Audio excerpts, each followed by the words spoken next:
हरियाणा की तरफ से कहा जा रहा है कि एक फरमान पत्र लिखा गया है। सुप्रीम कोर्ट ने भी ये कहा है सबको अपनी बात के कहने का अधिकार, शांतिप्रिय ढंग से आएंगे, अपनी बात कहेंगे, कोई रोकना जो है ना अप्रजातांत्रिक है। हाँ, कोई कानून हाथ में ले तो उनके खिलाफ एक्शन लिया जा सकता है, लेकिन अगर पीसफुल भी आते हैं, अपनी बात कहते हैं, तो उनका हक है प्रजातंत्र में, अपना हक का इस्तेमाल कर रहे हैं। और सरकार को तुरंत चाहिए उनसे बातचीत करके इस चीज़ का समाधान निकाले, क्योंकि काफ़ी दिन पहले जब ये बात हुई थी एमएसपी की, एक कमेटी बनाई गई थी और किसानों को ये विश्वास दिलाया गया था भाई इस पर हम करेंगे, लेकिन कुछ किया नहीं सरकार ने। तो एक जो मांग है किसानों की वाजिब है, उनकी बात सुननी चाहिए और उनके आने से रोकना नहीं चाहिए, शांतिप्रिय ढंग से आए और कोई कानून अपने हाथ में ना ले। मेरी भी किसानों से अपील है भाई कोई कानून अपने हाथ में ना ले, शांतिप्रिय ढंग से अपने। हाँ, वो इतनी बात मान गए, पहले ये था भाई ट्रैक्टर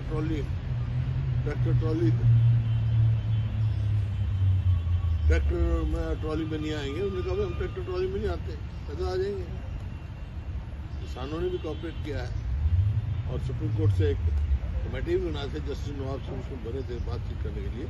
उसके बाद ये निकला भाई ट्रैक्टर ट्रॉली में नहीं जाएंगे ताकि डिस्टर्बेंस ना हो, पैदल आएंगे, गाड़ी में आए तो अलग बात है।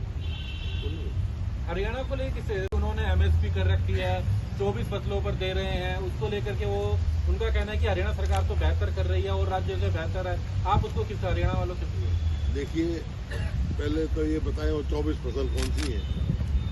अरे धान का एमएसपी नहीं मिलता। मुख्यमंत्री जी ने खुद कहा चुनाव के समय में मैं 3100 रुपये दूंगा। नहीं कहा तो आप बताओ, आपने अपनी टीवी पर अखबारों में छपा। अब क्या है, धान को क्या भाव मिला? धान के जो उसको एमएसपी भी नहीं मिल रहा। ऐसा है, जब फसल की बिजाई की जरूरत होती है तो डीएपी नहीं मिलता, खाद नहीं मिलता किसान को। जब उसको सिंचाई की जरूरत होती है तो यूरिया नहीं मिलता। जब उसको बाजार की जरूरत है तो एमएसपी नहीं मिलता। किसान को तो शुरू से मार पड़नी शुरू हो रही है। सर, निकाय चुनाव में देरी हो रही है, किस तरीके से देखते हैं? निकाय चुनाव काफी लंबा डिले हो गया है सर हरियाणा में। पिछली बार भी डिले किया है इन्होंने। निकाय चुनाव कराने चाहिए इनको। कांग्रेस की किस तरीके की तैयारी रहेगी? तैयार है कांग्रेस, जहाँ भी निकायों के चुनाव होंगे पूरी तरह से तैयार है कांग्रेस। कल राहुल गांधी प्रियंका गांधी वाड्रा को संभल जाने से रोक दिया गया। देखिए, ये राहुल गांधी विपक्षी नेता है। प्रजातंत्र में विपक्षी नेता का अपना स्थान होता है। ठीक है, मेजोरिटी है सरकार की, तो ये कहा जाता है प्रजातंत्र में majority has its way but opposition has its से। तो से है उनको जाना रोकना नहीं चाहिए था। जब उन्होंने ये कह दिया कि मैं अकेला चला जाऊंगा, कानून व्यवस्था 144 लगी हुई है या कानून व्यवस्था, अकेले जाने में क्या रुकावट थी?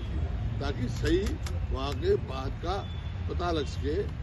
जो पीड़ित परिवार है उनसे मिलने के लिए जा रहे थे, वो रोकना वाजिब नहीं। सर, बीजेपी ये कह रही है कि धारा 163 लगा हुआ है, वहाँ पे किसी को 10 तारीख से पहले जाने की परमिशन नहीं है। तो राहुल गांधी को भी ये पता होगा।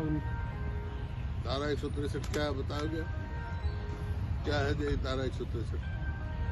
144 की है। तो 5 आदमी नहीं जा सकते। कहते मैं अकेला जाऊंगा, उन्होंने कहा मैं अकेला जाऊंगा, फिर क्यों रोका गया उनको? धारा 163 पुरानी 144 है। सर, राज्यसभा के लिए हरियाणा में भी एक सीट है, 10 तारीख लास्ट है, 5 दिन बच रहे हैं। क्या कांग्रेस इस बार, हालांकि नंबर तो नहीं है, क्या उसको लेके कुछ प्लानिंग है आने वाले दिनों में, 5 दिनों के अंदर कुछ? नहीं, जब हमारा नंबर ही नहीं है तो कोई अभी तक तो कोई बात नहीं।